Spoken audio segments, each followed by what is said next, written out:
আমরা মার খাবো কিন্তু বলতে পাবো না, এমন জামানায় বাপজি আমরা পৌঁছে গিয়েছি। আমি বলছিলাম রাসূলুল্লাহকে সেই জামানাও মেরেছিল এক শ্রেণীর বেঈমানেরা, এখনো আছে সেই দল, তাদের উত্তরসূরি এখনো আছে। এখন আমার অনেক ইমানদার ভাইদেরকে কষ্ট দিচ্ছে। আমার রাসূলুল্লাহকে মেরেছে, নবীজির খাদিজা নাই। আমার বিশ্ব রাসূলকে মারতো, খাদিজা থাকতে খাদিজার কাছে যেতে। নবীজি বলতেন, খাদিজা আমি তো কোনো অন্যায় করিনি, আমাকে দেখো আবু জেহেলের লোকেরা ধরে কিল মারলো, নোংরা দিয়েছে গায়ে, পাথর দিয়ে মেরেছে, জুতো দিয়ে মেরেছে। আল্লাহ রাসূলের অর্ধাঙ্গিনী বিবি খাদিজাতুল কুবরা সান্ত্বনা দিয়ে বলতেন, ওগো আল্লাহ রাসূল, ওরা যদি চিনতক আপনি আখিরি জামানার রাসূল আপনাকে মারতক না, ওরা চিনে না আপনি রাসূল। আপনার পূর্বেকার নবী রাসূলদেরকে তার কওমরা ধরে ধরে মেরেছে। বলুন আলহামদুলিল্লাহ, কত বড় সান্ত্বনামূলক কথা। আর আপনার আমার বিবি একবার পরীক্ষা করে দেখে, পাড়া থেকেও যদি মারে তো কানতে কানতে বাড়িতে যদি যান আর বিবিকে যে যদি বলেন যে আমাকে মারিয়েছে অমুক চায়ের দোকানে অমুক লোক, তমনি বলবে ওর লাকে মারতে পারেনি, ওর নাক সুরে ফাটিয়ে দিতে পারোনি। আর নাহলে বলবে তুমি হাতে আমার চুরি খুলে তোমার হাতে চুরি পড়ো। ও জানে যে মারামারি করে মরে গেলে আবার আরেক জায়গায় হাঁটু পাড়তে পাবো, আবার বিয়ে করতে পাবো। আর খাদিজা এমন সান্ত্বনা দিচ্ছে, ওগো স্বামী আপনি কাঁদবেন না, আপনি যে রাসূল তা ওরা চিনে না, ওরা জানলে আপনাকে মারতক না। রাসূলকে সান্ত্বনা দিয়ে কথা বলতে, সে খাদিজা নাই, সান্ত্বনা দিবে কে?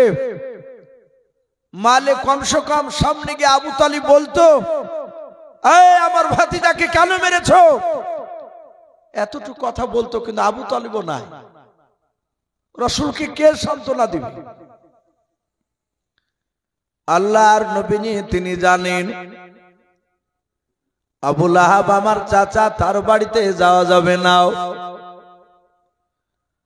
আল্লাহ রাসূল জানেন আমার চাচার মধ্যে থেকে সবচেয়ে বাপজি শক্তিশালী চাচা, তার নাম ছিল আমির হামজা। কি নাম বললাম? আমির হামজা রাদিয়াল্লাহু তাআলা আনহু। নবীজি আমির হামজার হাদিসের বাপজি তার হাতের ব্যাপারে নবী বলেছেন, দুনিয়াতে এক নাই দুই নাই 50টা যুবকের শক্তি একাই। হযরত বাপজি আমির হামজার দুই হাতে আল্লাহ দিয়েছিলেন, বলুন সুবহানাল্লাহ। এত শক্তি বাপজি আমির হামজার হাতে ছিল।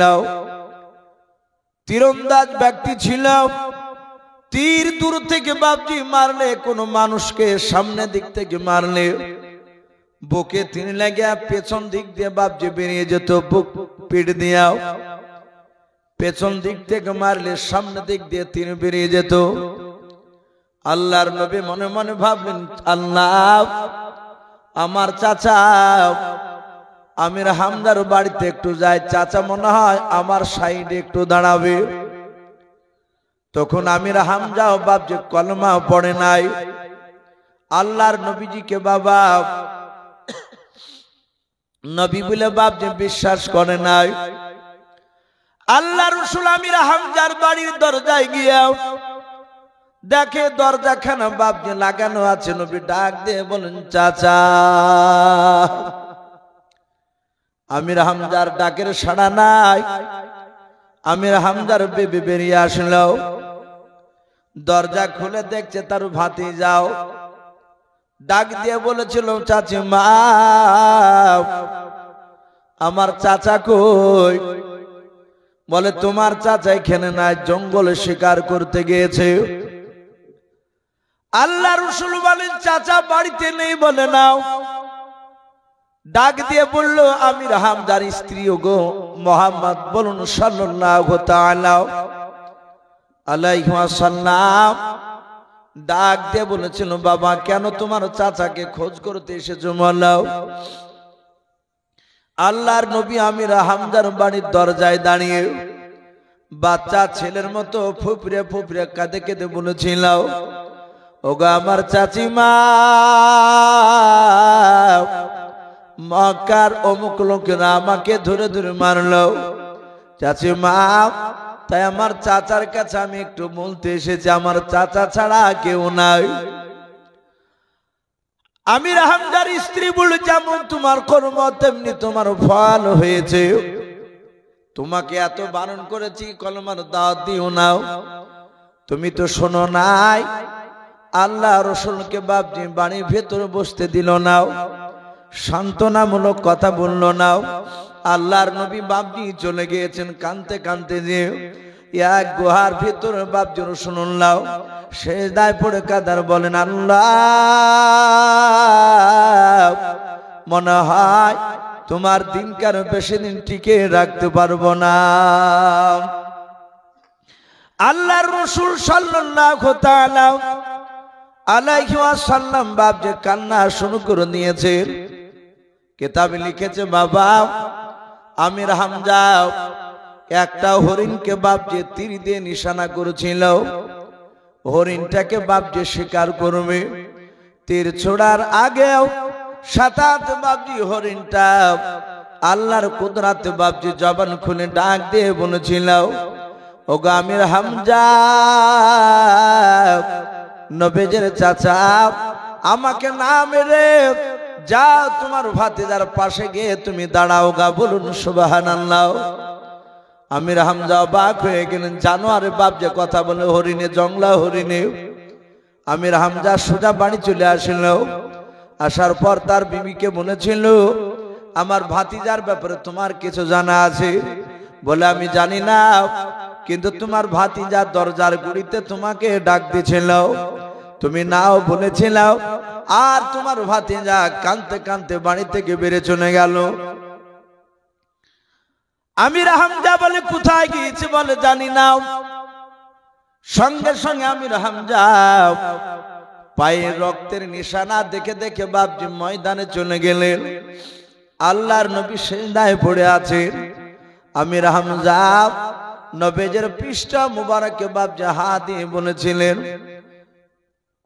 ওরে ভাতিজা, এতদিন তোমার আমির হামজা তোমার পক্ষে কথা বলেনি, তোমার চাচা আমির হামজা এখন এসেছে রে বাবা, বলো কে মেরেছে তোমাকে? আল্লাহর নবী জনাবে মুহাম্মদ রাসূলুল্লাহ সাল্লাল্লাহু তাআলা আলাইহি ওয়াসাল্লাম সিজদা থেকে মাথা তুলে আমির হামজার হাত ওখানে ধরে বললেন, ওগো চাচা, আমাকে যে মেরেছে তার নাম করলে আপনি কি করবেন? বলে, তার বুকে তীর দিয়ে আমি তার পিঠ দিয়ে তীরটা বের করে দেব। আল্লাহ রাসূল বলেন, ওগো চাচা, ওই ছেলেটাকে মারলে শুনে না আমি খুশি হব না। বলে, ভাতিজা কি করে মারলে খুশি হবা?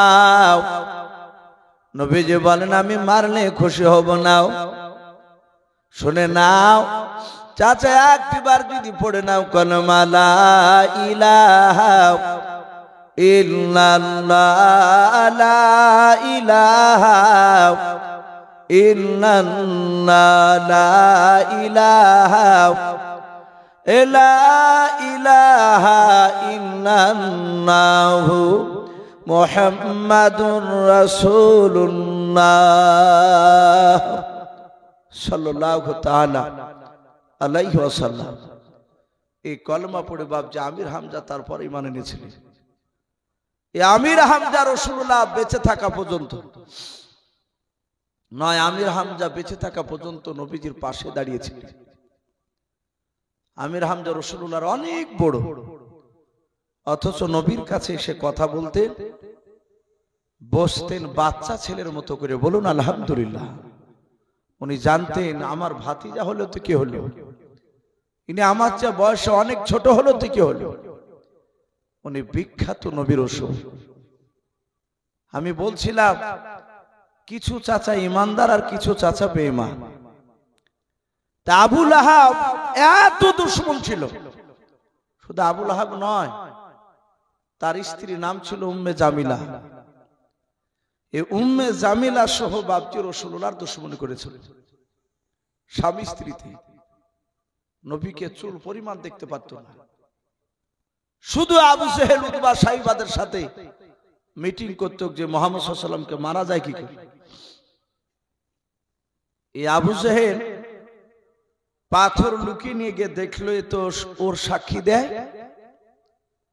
আর দিন দিন অন্য দলের লোক মুহাম্মদ সাল্লাল্লাহু আলাইহি ওয়াসাল্লামের দিকে চলে যায়। বলুন আলহামদুলিল্লাহ। আস্তে আস্তে সব নবীর দিকে হয়ে আসছে। আজ পৃথিবীতে বাপজি এক শ্রেণীর মানুষ উঠে পড়ে লেগেছে মুসলমানদেরকে নিধন করার চিন্তায়, যে দুনিয়াতে মুসলমান রাখবে না। কেন? ওরা পৃথিবীকে গবেষণা করে দেখছে দুনিয়ার মানুষকে, যে দিন দিন যেভাবে ইমানদার হচ্ছে মানুষ,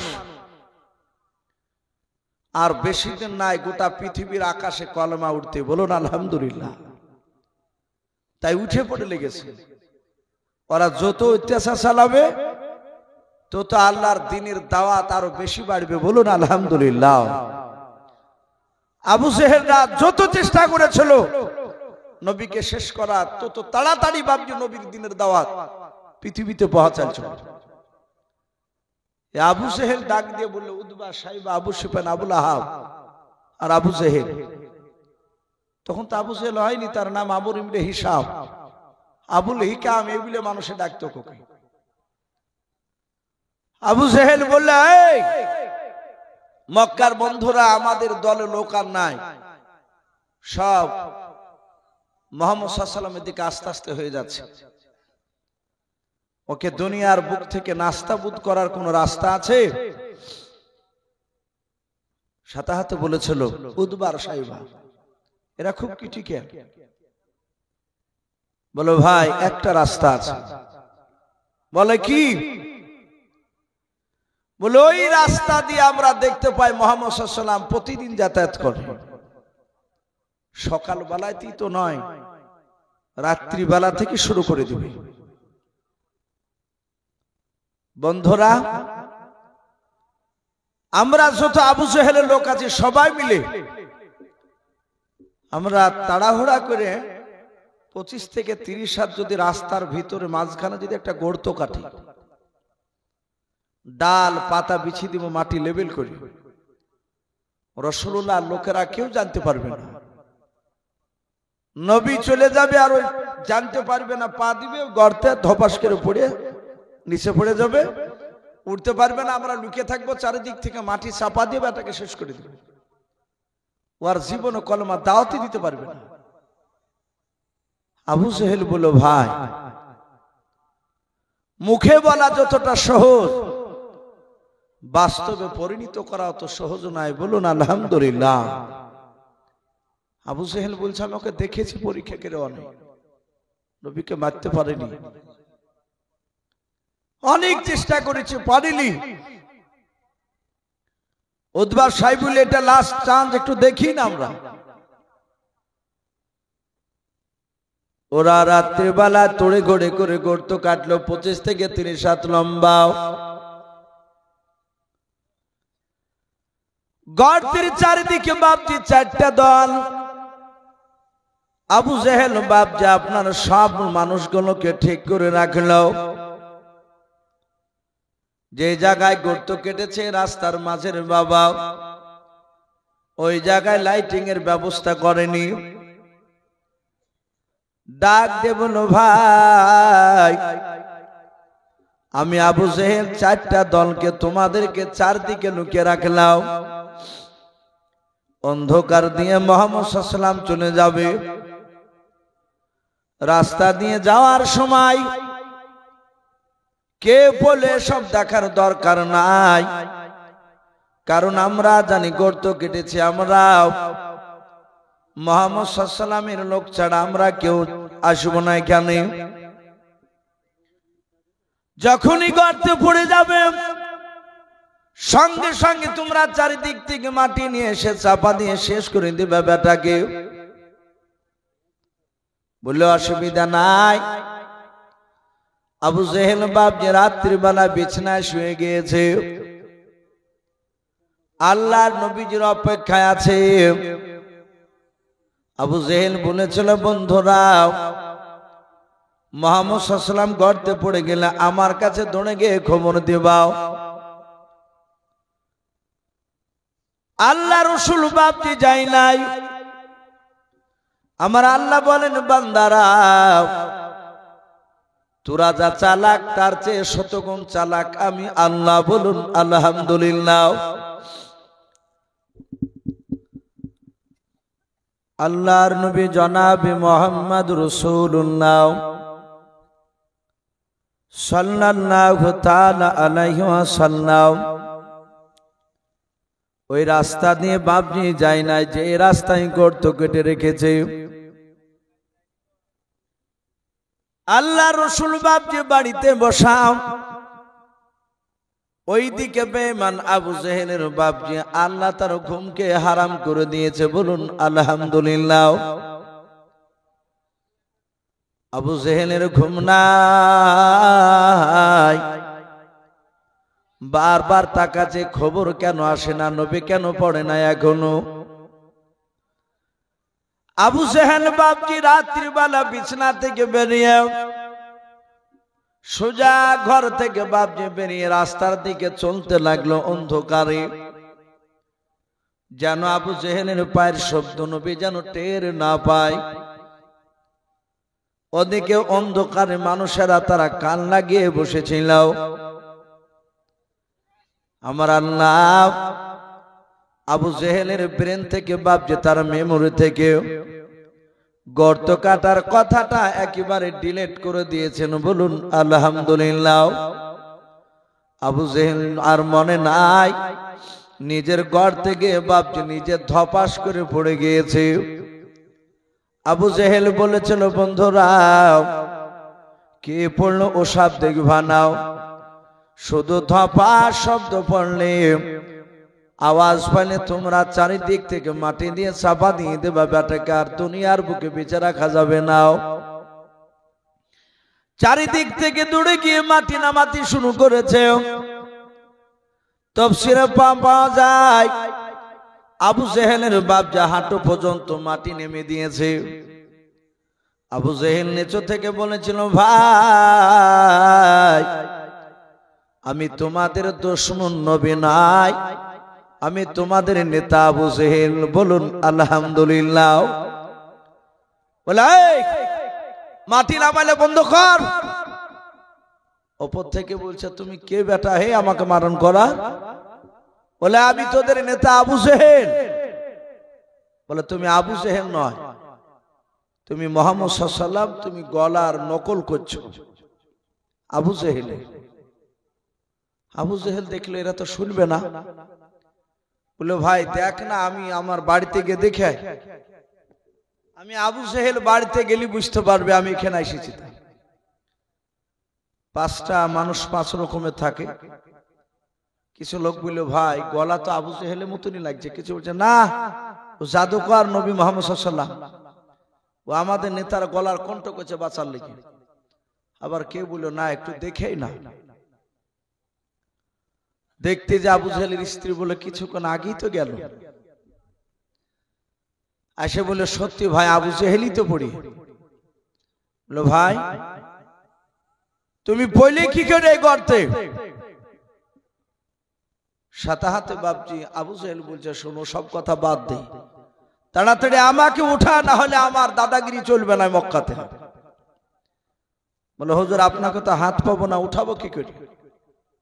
আবু জেহেল বললে, আমরা 25 থেকে 30 হাত গর্ত কেটেছি লম্বা, 50 থেকে 60 হাত দড়ি একটা লিয়ায় আমাদের দলের বাড়ি থেকে যেন মুহাম্মদ সাল্লাল্লাহু আলাইহি ওয়াসাল্লামের বাড়ির লোকের কাছে যাই, তাহলে জানোতা হয়ে যাবে ব্যাপারটা। আবু জেহেলের লোকেরাও মক্কা নগর থেকে বাপজি একটা দড়ি নিয়ে আসলো। ওই আবু জেহেলের লোকের কাছ থেকে, বাড়ির লোকের কাছ থেকে, ওর দলের লোকের কাছ থেকে বাপজি 50 থেকে 60 একটা লম্বা দড়ি নিয়ে এসে বাপজি নামিয়ে দিল। ওপর থেকে বলেছিল আবু জেহেল দড়িটা ধরে নাও। আবু জেহেল নিচে থেকে বলেছিল ভাই দড়িতে হাত পাই নাই, আর একটা দড়ি নিয়ে এসো। আর একটা দড়ি নিয়ে আসলেন, ওটা 50 থেকে 60 হাত লম্বা দড়ি। দড়ির আঘাতে আবার বাপজি জোড় দিয়ে দিলাও। দ্বিতীয় দড়ি কেন বাপজি নামিয়ে দিলাও। ডাক দিয়ে বলেন ভাই এবার মনে হয় দড়িটা হাত পেয়ে যাবেন। আবু জেহেল বলে দড়ি তো হাত পাই নাই। মক্কার বেঈমানের আবু জেহেলের লোকেরা গোটা মক্কা নগরের বাপজি বাড়ি থেকে যত কাফেরের লোক ছিল, আবু জেহেলের সাপোর্টারে যারা লোক ছিল সবারই বাড়ি থেকে সব দড়ি নিয়ে আসলো। দড়ির আগায় জোড় দিয়ে দিয়ে দিয়ে বাপজি সব দড়িকে নামাতে লাগলো। যত আবু জেহেলের লোকেরা দড়ি নামায়, আমার আল্লাহ আবু জেহেলকে তত গভীর তলদেশে নামিয়ে দেয়। বলুন সুবহানাল্লাহ। কিন্তু গলার আওয়াজ মনে হচ্ছে 10 হাত দূর থেকে মিশে আসছে। মক্কার লোকেরা বলে হুজুর আর দড়ি না, দেখেন আশপাশে হয়তো দড়িতে পালা লেগে গিয়েছে। আবু জেহেল বলে আমি চারিদিকে হাঁচাহাঁচি করে দেখলাম গর্তের ভিতরে একটা সাইডেও দড়িতে হাত পড়ে নাই রে ভাই, দড়ি তো নামে নাই। বলে ভাই আমাদের আর কিছু করার নাই। বলে মক্কার দড়িতে পারিস নাই উঠাতে? বলে নাও। আবু জেহেল নিচু থেকে বলেছিল ভাই শুধু মক্কার দড়ি কেন, গোটা পৃথিবীর দড়ি নিয়ে এসেও এই গর্তে থেকে আমাকে উঠাতে পারবি না। বলুন সুবহানাল্লাহ। আবু জেহেল বুঝতে পেরেছে। বলে গোটা পৃথিবীর দড়ি তো পারবি না। বলে পৃথিবীর দড়িতে না পারলে তাহলে আপনি এখানে পড়ে থাকুন, আমরা চললে। বলে যাইস না। বলে আপনি তো বললেন গোটা পৃথিবীর দড়িতে উঠাতে পারবি না, তাহলে এখানে থেকে লাভটা কি হবে? বলেছিল ভাই একটা লোকই পারবে আমাকে এখান থেকে উঠাইতে বাঁচাতে। বলে কে? বলে সে হচ্ছে মুহাম্মদুর রাসূলুল্লাহ। বলুন সাল্লাল্লাহু তাআলা আলাইহি ওয়াসাল্লাম। আবু জেহেলের লোকেরা উপর থেকে বলছে ভাই আপনার কি মাথাটা খারাপ হয়ে গেল নাকি? বলে না তো। বলে ওকে ফেলা লেগে গড়তে কেটেছিলেন আর সেই লোকটাকে নবীকে ডাকলে আসে? আবু জেহেল বলল আমার অগাধ বিশ্বাস মুহাম্মদ সাল্লাল্লাহু আলাইহি ওয়াসাল্লামকে ডেকে নিয়ে আসলে আমার নাম করলে সে থাকতে পারবে না। বলুন আলহামদুলিল্লাহ। এই ছিল রাসূলুল্লাহ চরিত্র। আবু জেহেলের লোকেরা দৌড়ে চলে গেল। আল্লাহর নবী জনাবি মুহাম্মদ রাসূলুল্লাহ সাল্লাল্লাহু তাআলা আলাইহি ওয়াসাল্লাম নবী যে দৌড়ে চলে আসলেন গর্তের কাছে। ডাক দিয়ে বলেছিলেন চাচা আপনি গর্তে কেন পড়ে আছেন বলুন। নিচু থেকে বলেছিল ভাতিজা শুনে নাও, মিথ্যা কথা আর তোমাকে বলা যাবে না। তোমার লেগে গর্ত কেটেছিলাম, তুমি না পড়ে আমি পড়ে গিয়েছিলাম রে বাবা।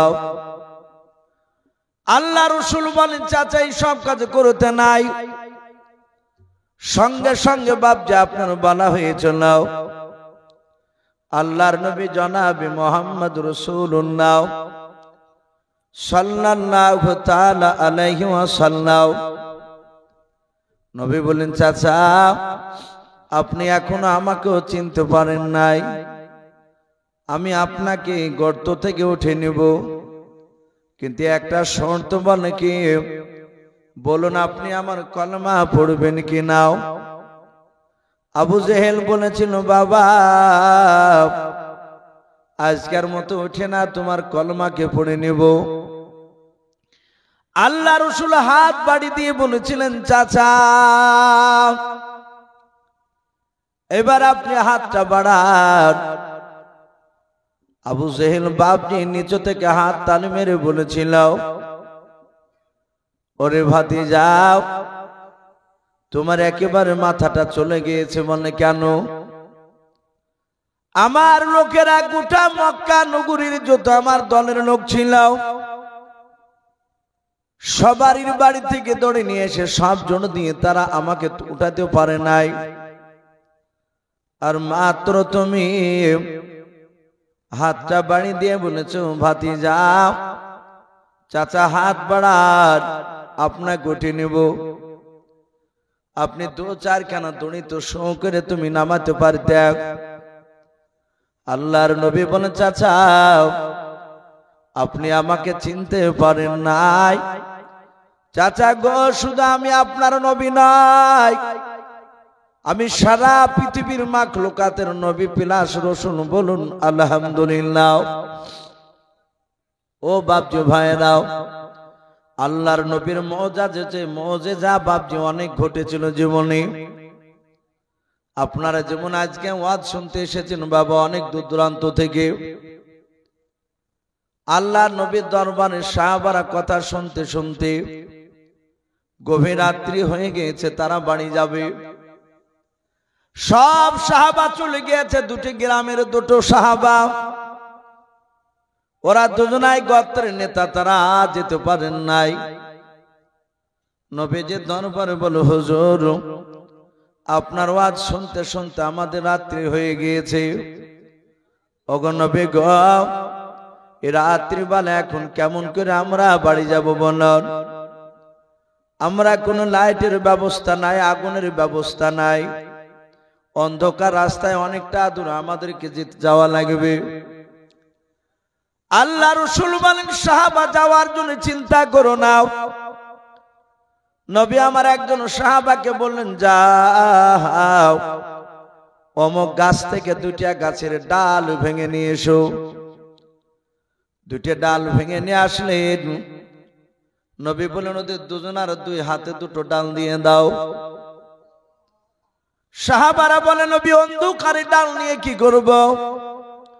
আমাদেরকে রাস্তা দেখার আলো করার কোন আলোর ব্যবস্থা করে দেন। নবী আমার মুচকে মুচকে হাসার বলেন, সাহাবারা আমার বাড়ি থেকে বেরিয়ে গেলে গাছের ডালে তোমাদেরকে রাস্তা দেখে নিয়ে যাবে। বলুন সুবহানাল্লাহ। সাহাবারা বলেন, নবীজির এরিয়া পার হয়ে গেলাম, হঠাৎ করে দেখলাম 2 ডালের মধ্যে থেকে বাবা একটা ডালের আগা দিয়ে আলা বেরোতে লাগলো। বলুন সুবহানাল্লাহ। আর একটা ডাল বাপজি কিছুটা দূর যাওয়ার পর বাপজি জ্বলতে লাগলো।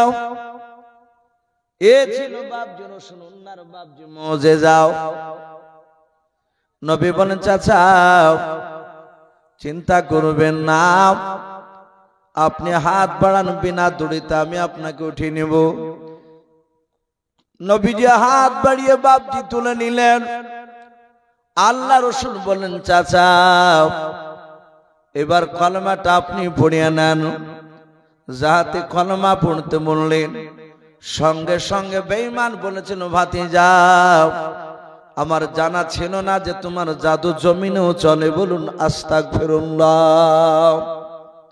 বলে, এই ভাতিজা আমি জানতাম তোমার জাদু আসমানে চলতো, আজ দেখছি তোমার জাদু আসমানে নাই, জমিনেও চলে, তুমি বড় জাদুঘর।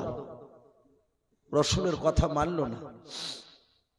নবী আমার সেদিন আঘাত পেয়ে বিশ্ব নবী বললেন, এই চাচা আজ থেকে আপনাকে কেউ আবুল হিকাম বলবে না, আমর ইবনে হিশাম বলে ডাকবে না, আপনি আজ থেকে হচ্ছেন আবু জাহাল।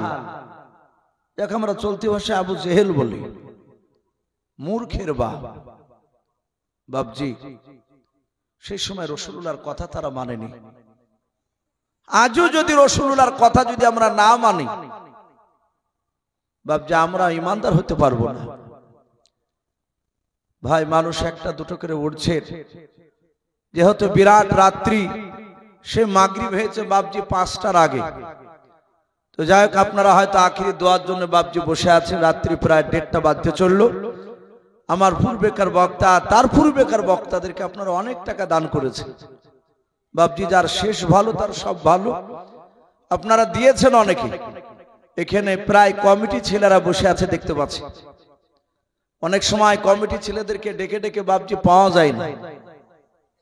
আমার কমিটি যুবক ভাইরা তারাও বসে আছে, আপনারাও আছেন সাথে বসে।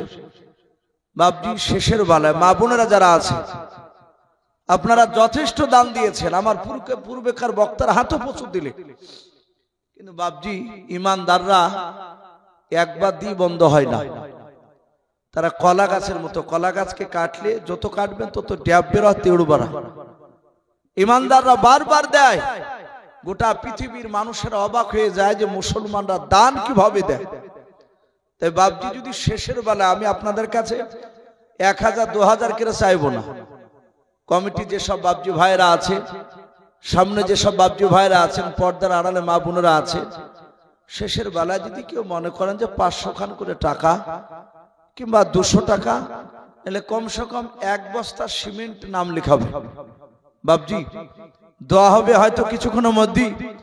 আমি একটু দেখতে চাই, একটু শেষের বেলা বাপজি 2-4 মিনিট মতো, যদি 2-4টা লোক যদি থাকেন বাপজি, 500 200 কিংবা 1 বস্তা সিমেন্ট একটু লেখা, ইনশাল্লাহ যার শেষ ভালো তার সব ভালো। ইনশাল্লাহ মোনাজাতে আখিরি জান ভরে দোয়া করা হবে ইনশাল্লাহ। আজ কেদার চাঁদপুরে জালসা, আল্লাহর কাছে দোয়া করবেন ইনশাআল্লাহ রাব্বুল আলামিন দোয়াকে কবুল করবে। এই জালসাকে আশা করে কবুল করবে। বলে না রে তকবীর। আলতাব নাকি? এই ভাই এটা আলতাব তো। আলতাব নামে দেখো বান্দা কোথায় যে ছিলাও, আল্লাহ নাম শুনে দেখো 1000 টাকা দিলাও। 1000 টাকা বলে মালা করিও না হেলাও, নেকের খাতায় মোলা লিখিও গো মেলাও। যার সাথে যে নিয়াতে করিয়াছে দান, দানকে কবুল করো তুমি সুবহানাল্লাহুম্মা আমিন। ওই যে কাগজ একটা লিখেছিল প্রথমে,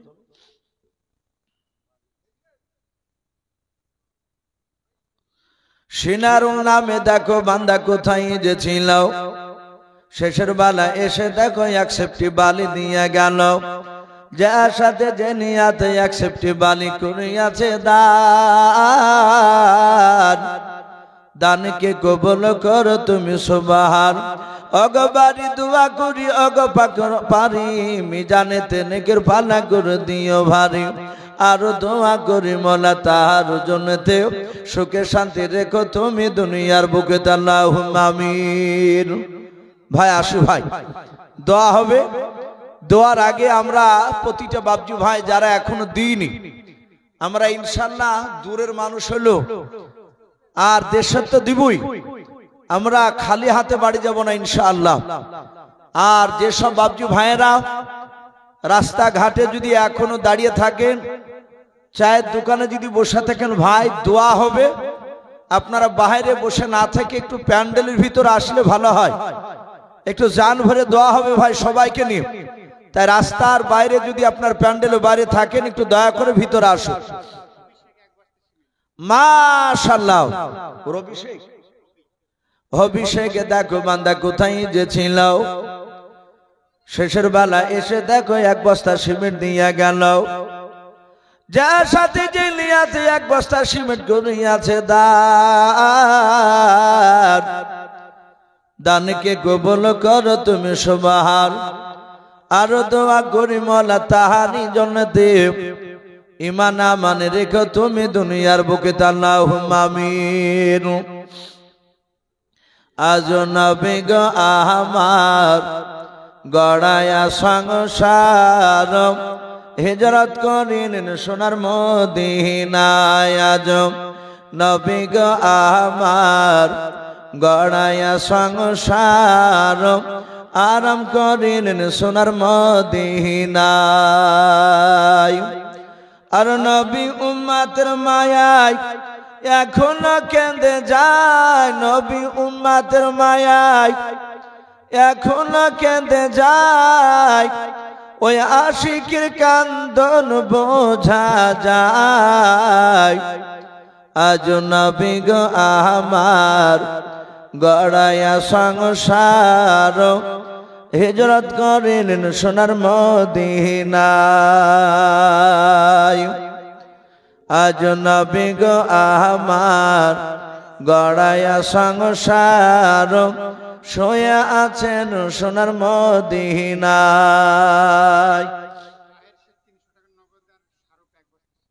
মাশাআল্লাহ বলুন আরে তাকবীর। এ তাহির শেখ নামে দেখো বান্দা কোথায় যে ছিল, আল্লাহ নাম শোনা দেখো 300 টাকা দিলাম, 300 টাকা বলে মনে করিও না হেলাও, নেকের খাতায় মলা লিখে গো মেলাও, যে আশাতে যে নিয়াতে করিয়াছে দান, দানকে কবুল করো তুমি সবার। অগবারি দোয়া করি অগ পাকবারি মিজানেতে নেকির পাল্লা করে দিও ভারি আল্লাহুম্মা আমিন। আরেকজনকে শাহরুখ নামে দেখো বান্দা কোথায় যে ছিল, নবী নাম আল্লাহ নাম শুনে দেখো 1 বস্তা সিমেন্ট দিয়া গেল, যে আশাতে যে নিয়াতে করিয়াছে দান, দানকে কবুল করো তুমি সুবহান। এই বাপজি বাপজি বসেন গো বাপ, আর বেশি না, একটু আদায় হচ্ছে, আর 2-4 মিনিট একটু বসে বাপ, শেষের বেলা একটু দোয়া না নিয়ে গেলে একটু মানাবেন, একটু বসে যায়। আপনারা কষ্ট পাচ্ছেন, এই কমিটি ভাইরা বুঝতে পারছে, অনেক রাত্রি হয়েছে ভাই। আসি এবছর দেখছি প্রায় জায়গাতে 12টার পর আর লোক থাকছে না, একটু আসি। যেসব বাপজি ভাইরা দিবেন ভাই একটু ঝটঝট করে আসি ভাই। আর মা বোনেরা যদি দেন, আশা করি মা বোনেদের কাছে কমিটির তরফ থেকে মানুষ গিয়েছে, আপনারা দিলে একটু তাড়াতাড়ি দিয়ে দেন, একটু তাড়াতাড়ি দিয়ে দেন ইনশাআল্লাহ। এখনই হয়তো আর কয়েক মিনিট পরের মধ্যে ইনশাআল্লাহ দোয়া হবে, আমরা আখিরি দোয়া নিয়ে বাড়ি যাবো ইনশাআল্লাহ। একটু আসি আমরা। সুবহানাল্লাহ বলেন আরে তাকবীর। এ দেখেন ভাই শেষের বেলায় মিনারুল স্ত্রী নাকি না, মিনারুলের স্ত্রী মিনারুল মিস্ত্রি, উনি বলছেন 5000 টাকার দাতা, বলুন মারহাবা। এ মিনারুল মিস্ত্রি নামে দেখো বান্দা কোথায় যে ছিল, শেষের বেলা এসে দেখো 5000 টাকা দিয়া গেল, যার সাথে যে নিয়াতে করিয়াছে দান, দানকে কবুল করো তুমি সুবহান। অগবারি দোয়া করে অগ পাক রব্বানা, জান্নাতে খেলায় তুমি আঙ্গুর বেদান আল্লাহুম্মা আমিন। মাশাআল্লাহ ভাই, অল্প লোকে আলহামদুলিল্লাহ আপনারা যথেষ্ট দান। এই যে রাত্রি 1:30 বাজে আপনার প্রায় পার হয়ে গেল, এই রাত্রি 1:30টার সময় এই যে কনকনে শীতের রাত্রিতে ধরে নেন টাকাটা, কি নাম ভাই? সমজান শেখ নামে দেখো ভাই আমার এখানে আসিয়াও, 500 টাকা দানিল মসজিদ বানাবো বলিয়াও, যার সাথে যে নিয়াতে 500 টাকা করিয়াছে দান, দানকে কবুল করো তুমি সুবহান। অগবারি দোয়া করি অগ পাকবারি মিজানেতে নেকির পাল্লা করে দিও ভারি আল্লাহুম্মা আমিন। কাসিম নামে দেখো বান্দা কোথায় যে ছিল, আল্লাহ নাম শুনে দেখো 2 বস্তা সিমেন্ট দিয়া গেল। শাহজাহান নামে দেখো বান্দা তোমার এখানে যে বাড়ি ছিল, ছিল কি না ছিল দেখো দানে বোঝা গেল। যজ্ঞ বাপির যোগ্য বেটা শাহজাহান এখানে আসিয়াও, 2 বস্তা সিমেন্ট দান দিল তোমাকে ভাবিয়াও। মুসা শেখ নামে দেখো বান্দা তোমার এখানে যে বাড়ি, 2 বস্তা সিমেন্ট দান করলো মসজিদ বানাবো বলিয়াও। আলিয়া নামে দেখো বান্দি তোমার পর্দার আড়াল হতে, আল্লাহ নাম শুনে দেখো 1 বস্তা সিমেন্ট দিল মসজিদ বানাবো বলিয়াও। যে আশাতে যে নিয়াতে আলিয়া করিয়াছে দাও, দানকে কবুল করো তুমি সুবহান। আমি পাপী গুনাহগার দোয়া নেই জানি, আলিয়ার জন্য দোয়া করবে মা ফাতেমা জননী আল্লাহুম্মা আমিন। পারভিন নামে দেখো বোন আমার পর্দার আড়াল হতে, আল্লাহ নাম শুনে দেখো এক বস্তা সিমেন্ট দিয়া গেল, যে আশাতে যে নিয়াতে এক বস্তা সিমেন্ট করিয়াছে দান, দানকে কবুল করো তুমি সুবহান। ফিরোজা নামি দেখো বান্দি তোমার এখানে আসিয়া এক বস্তা সিমেন্ট আনিল, দেখো মসজিদ বানাবো বলিয়াও, যে আশাতে যে নিয়াতে ফিরোজা করিয়াছে দান, দানকে কবুল করো তুমি সুবহান। আমি পাপী গুনাহগার দোয়া নাই জানিও, মা বোনের জন্য দোয়া করবে ফাতেমা জননী আল্লাহুম্মা আমিন। দুঃখ শেখে নামে দেখো ভাই আমার এখানে আসিয়াও, আল্লাহ নাম শুনে দেখো 200 টাকা দান দিল মসজিদ বানাবো বলিয়াও। 200 টাকা বলে মনে করিও না হেলাও, নেকের খাতায় মলা লিখিও গো মেলাও, যে আশাতে যে নিয়াতে করিয়াছে দান, দানকে কবুল করো তুমি সুবহানাল্লাহুম্মা আমিন। মাশাআল্লাহ ভাই, শেষের বেলা আলহামদুলিল্লাহ আপনারা যথেষ্ট দানের হাত বাড়িয়েছেন। আর মানুষ বেশি মানুষ থাকলে হয়তো আরো হতো বাপজি। যদি কেউ বাকি থাকেন একটু ঝটঝট করে আসে শোনা, গজল তো হয়েছে ইনশাআল্লাহ, একটু আসি ভাই, একটু আসি। কি নাম? উকিল শেখ নামে দেখো বান্দা কোথায় যে ছিল, বাপের নামে এসে দেখো 200 টাকা দিল, যার সাথে যে নিয়াতে 200 টাকা করিয়াছে দান, দানকে কবুল করো তুমি সুবহান।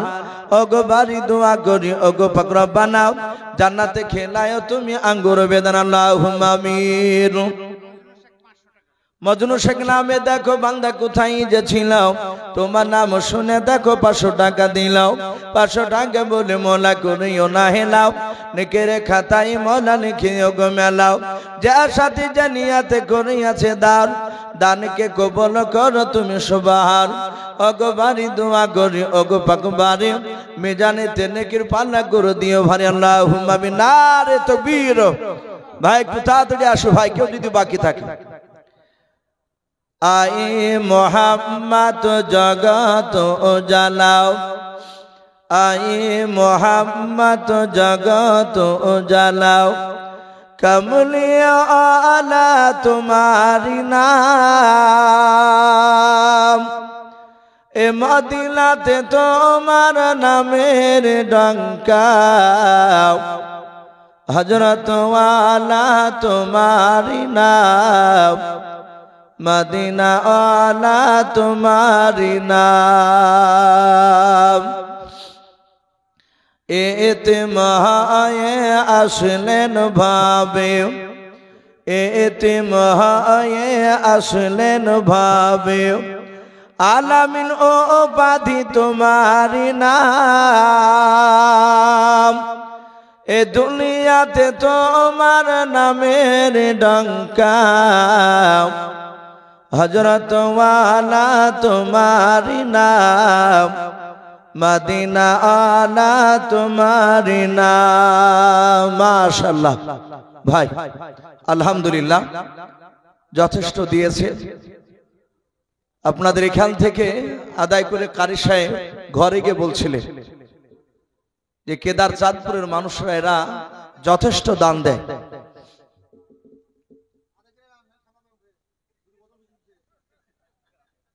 রাজেশ 5 বস্তা সিমেন্টের দাতা, বলুন মারহাবা, বলেন আরে তাকবীর। রাজেশ আর ইউসুফ লেখা আছে, এরা দুজনা মিলে নাকি? মাশাআল্লাহ, এদের দুজনার 5 বস্তা সিমেন্টের দানকে আল্লাহ কবুল করুন, বলুন আল্লাহুম্মা আমিন। লালু 2 বস্তা সিমেন্ট মহিষমারা থেকে এসে দিয়েছে, আল্লাহ তারও দানকে আল্লাহ কবুল করুন, বলুন আল্লাহুম্মা আমিন। দেন যাক, তো বলছি তোর বাপ আমাকে মারিয়ে ফেলবে। এ দেখেন মেয়েরা, ভাই দেখেন, হয়তো বললে আপনারা রাগ করবেন, এটা আমার প্রতিদিনকার ভাই। আর আপনারা জানেন আমাকে প্রায় জায়গাতে নাচতে দেয়। আপনাদের সাথে কিন্তু প্রথমে আমার কথা হয়নি, আমার কথা হয়েছে হযরত মাওলানা মুস্তাফা সাহেবের সঙ্গে। ওনাকে অনুরোধ করেছিলাম, উনি বলেছেন যে বাবা তোমাকে মাগরিব পরে দেওয়া হবে। এই দিন পাশে কাকে বলছে যে বাপ মাফ করবা, লাস্টে বেলায় তোমাকে দিব বলছে। তা আমি বললাম যে বাপ আমি আর যাবো না, কারণ এই রাত্রি জেগে জেগে এই 1-1 ঘন্টা আলোচনা করতে গিয়ে পিঠে বাপ যে এখন ব্যথা করছে। রাত্রি জাগা যে কত কঠিন। তো সেই হিসাবে বাপজি আপনার কষ্টটা আমার হচ্ছে। গজল তো বেশ আলহামদুলিল্লাহ হচ্ছে। আপনার মা বোনেদের কাছ থেকে মেয়েরা আন্নার ওই দেখো আমি ভাবছি মনে হয় দান, ও তো গজল শুনতে চাই তাই লিখেছে।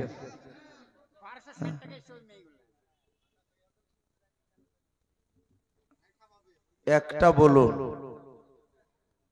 যাক ভাই, ওরা 1200 টাকা মাশাআল্লাহ বলেন আরে তাকবীর। মা বোনদের কাছ থেকে শেষের বেলায় কুড়াইনিয়া টাকা 1200 টাকা এসেছে। ইনশাআল্লাহ মুনাজাত দোয়া হবে। তাহলে একটা ছোট্ট গজল বলে ইনশাআল্লাহ দোয়া হবে। সাইয়্যিদে আলম নবীজি শাহে মদিনা আর মদিনা যাইতে নবী যে হলেন রওয়ানা। সাইয়্যিদে আলম নবীজি শাহে মদিনা আর মদিনা যাইতে নবী যে হলেন রওয়ানা। নবী বলেন আবু বকর হিজরত করি চল গো ওই হুকুমে খোদার। ওই রাতারাতি চলেন নবী, রাতারাতি চলেন নবী সোনার মদিনায় আর মদিনা যাইতে নবী যে হলেন রওয়ানা। আর মদিনা যাইতে নবী যে হলেন রওয়ানা। নবী বলেন হযরত আলী আমার বিছানায় শুয়ে যাও গো ওই তোমারে বলি। হযরত আলী শুয়ে গেলেন, হযরত আলী শুয়ে গেলেন নবীর বিছানায় আর মদিনা যাইতে নবী যে হলেন রওয়ানা। সাইয়্যিদে আলম নবীজি শাহে মদিনা আর মদিনা যাইতে নবী যে হলেন রওয়ানা। মাশাআল্লাহ ভাই, দোয়ার আগে রাসূলুল্লাহ বলেছেন দুরূদ পড়লে সে দোয়া কবুল হয়। আমরা সকলেই আমরা দুরূদ ইব্রাহিমটা পড়ে নিই। আল্লাহুম্মা সাল্লি আলা মুহাম্মাদিন ওয়া আলা আলি মুহাম্মাদ। না ভাই আমি আর না ভাই, ওটা দেখেন আমি মানুষ ভাই, আমরা পড়ে নিই। আল্লাহুম্মা সাল্লি আলা মুহাম্মাদিন ওয়া আলা আলি মুহাম্মাদ কামা সাল্লাইতা আলা ইব্রাহিম ওয়া আলা আলি ইব্রাহিম ইন্নাকা হামিদুম মাজিদ। আল্লাহুম্মা বারিক আলা মুহাম্মাদিন ওয়া আলা আলি মুহাম্মাদ কামা বারাকতা আলা ইব্রাহিম ওয়া আলা আলি ইব্রাহিম ইন্নাকা হামিদুম মাজিদ। ভাই আমরা মানুষ, মানুষকে কথা বলতে গিয়ে অনেক সময় ভুল হয়ে যায়। আপনাদের দ্বারায় আমাদের দ্বারায় আমরা অনেক সময় গুনাহ করে ফেলেছি। তো আমরা সবাই মিলে শেষের বেলায় একটু দোয়া করার আগে রাত্রি বেলাতে আমরা একবার তওবা করে নি ভাই। পড়ুন আস্তাগফিরুল্লাহ রাব্বি মিন কুল্লি যামবি ওয়া আতুবু ইলাইহি লা হাওলা ওয়ালা কুওয়াতা ইল্লা বিল্লাহি আলিয়্যিল আযীম। আমরা যে অবস্থায় আছি বাপজি ভাই, পর্দার আড়াল থেকে মা বোনেরা সকলে হাত তুলে আল্লাহুম্মা আমিন। আলহামদুলিল্লাহি রাব্বিল আলামিন ওয়াল আকিবাতু লিল মুত্তাকিন ওয়াসসালাতু ওয়াসসালামু আলা রাসূলিল আমিন ওয়াসসালাতু ওয়াসসালামু আলা সাইয়্যিদিল মুরসালিন। রব্বানা যালামনা আনফুসানা ওয়া ইল্লাম তাগফির লানা ওয়া তারহামনা লানাকুনান্না মিনাল খাসিরিন। আয় আল্লাহ, রাত্রি প্রায় 2টো বাজতে চলল রে মাওলা। আগর রব্বুল আলামিন গভীর রাত্রি বেলায় তোমার ইমানদার বান্দা বান্দীদেরকে নিয়ে মাওলা তোমার শাহী দরবারে হাত উঠিয়েছে। মাওলা রে, আমরা সকলে গুনাহগার, খাকসার, নাদান তোমার বান্দাও। দিনের আলো রাত্রি অন্ধকার মাওলা, সগীরা কবিরা, জানা অজানা, ছোট বড়, জাহেরি বাতিনি যাবতীয় গুনাহ করে ফেলেছে মালিক। আয় আল্লাহ, তুমি আমাদের দয়া মেহেরবান করে সকলের জন্য বড় আমাদের জীবনের গুনাহগুলো তুমি মাফ করে দাও। আয় আল্লাহ, বাপজি ভাইরা, মা বোনেরা আমার সঙ্গে হাত উঠিয়ে তারা আমিন আমিন করেছে মহলাও। গরম বিছানা ত্যাগ করে প্রচন্ড শীতে রাত্রিতে মহলা পাগলের মতো বসে বসে তারা কথাগুলো শুনছিল। আয় আল্লাহ, তুমি আমাদের সকল বাপজি ভাইয়ের, মা বোনদের হাত গলাও ইমানদার হিসাবে তুমি আমাদের কবুল করে নাও। ওগো রব্বুল আলামিন, এই কেদার চাঁদপুর গ্রামের মওলা পবিত্র জালসার মাহফিল তুমি কবুল করে নাও। মওলা রে, যুবক ছেলেরা হাড় ভাঙা পরিশ্রম করে এই জালসার আয়োজন করেছে। আয় আল্লাহ, তুমি প্রতিটা কমিটি যুবক ছেলেদেরকে, আয় আল্লাহ বাপজিদেরকে মওলা তুমি তাদের মেহনত তুমি কবুল করে নাও।